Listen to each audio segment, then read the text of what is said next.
आपको याद है कि आज से 3 साल पहले दिल्ली के जंतर मंतर पर देश की मेडल लाने वाली बेटियां धरना कर रही थी। विनोद फोगाट, साक्षी मलिक और बजरंग पुनिया जैसे देश के तमाम पहलवानों ने वहां धरना किया था। किसके खिलाफ? बृजभूषण शरण सिंह के खिलाफ।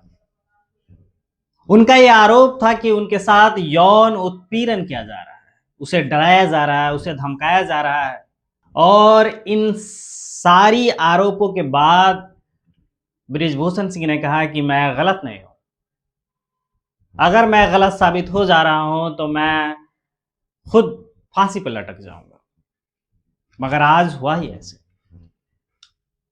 दिल्ली के राउंड रेवेन्यू कोर्ट ने आज उसे बाइज्जत बरी की है और कहा है कि इनके ऊपर जो आरोप है वो आरोप का कोई ठोस सबूत नहीं है।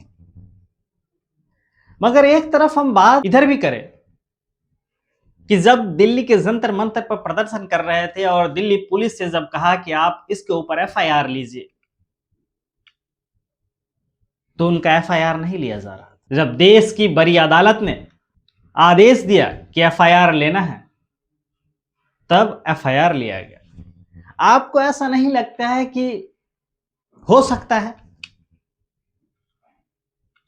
कि उसके ऊपर कोई सरकारी तंत्र काम कर रहा हो या उसके सबूतों को मिटा दिया गया हो? क्योंकि इतने बड़े लोग के ऊपर आप आरोप लगाते हैं तो उनकी पावर, उनकी पहुंच देश की बड़ी बड़ी हस्तियों तक होती है। और शायद ऐसा हो सकता है क्योंकि जब दिल्ली कोर्ट का फैसला आया तो विनोद फोगाट और उनके साथियों ने यह कहा कि पूरी सरकार और पूरी सरकारी तंत्र उसे बचाने की कोशिश कर रही है। और मैं इस मामले को सिर्फ यही नहीं छोड़ूंगा, इस मामले को मैं दिल्ली हाई कोर्ट तक ले जाऊंगा, क्योंकि यह मामला उस 4 दीवारी के अंदर हुआ है जिनका अभी तक कोई रिपोर्ट पब्लिक नहीं हुआ है। और किस बुनियाद पर फैसला दिया गया है वो अभी सार्वजनिक नहीं हुआ है।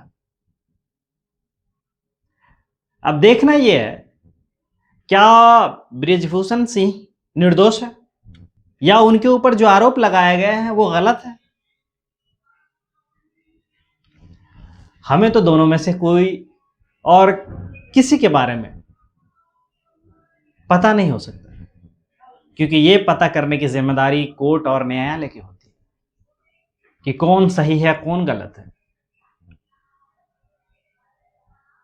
मगर यह देखना है कि जब देश की पहलवान, देश की बेटियां उस जंतर मंतर पर प्रदर्शन कर रही थी तो कई मां बाप का सपना भी टूट रहा था कि कहीं मेरी बेटियों के साथ या मेरे बच्चों के साथ इस तरह की घटनाएं तो नहीं हो रही है। क्योंकि इस मामले में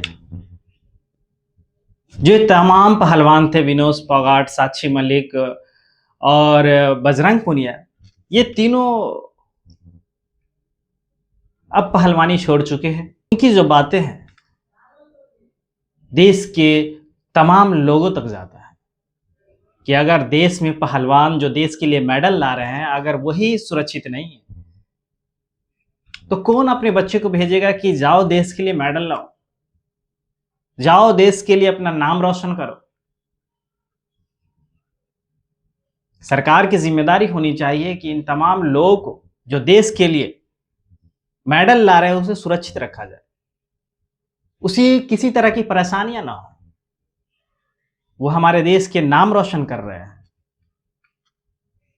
अब देखना यह है कि जो विनोद फोगाट और उनके साथियों है, क्या इनका रुख अब आगे हाई कोर्ट की तरफ जाती है और जो भी फैसला सुनाए थे उस फैसला का जो अभी रिपोर्ट आना बाकी है, देखने हैं आगे क्या कुछ होता है।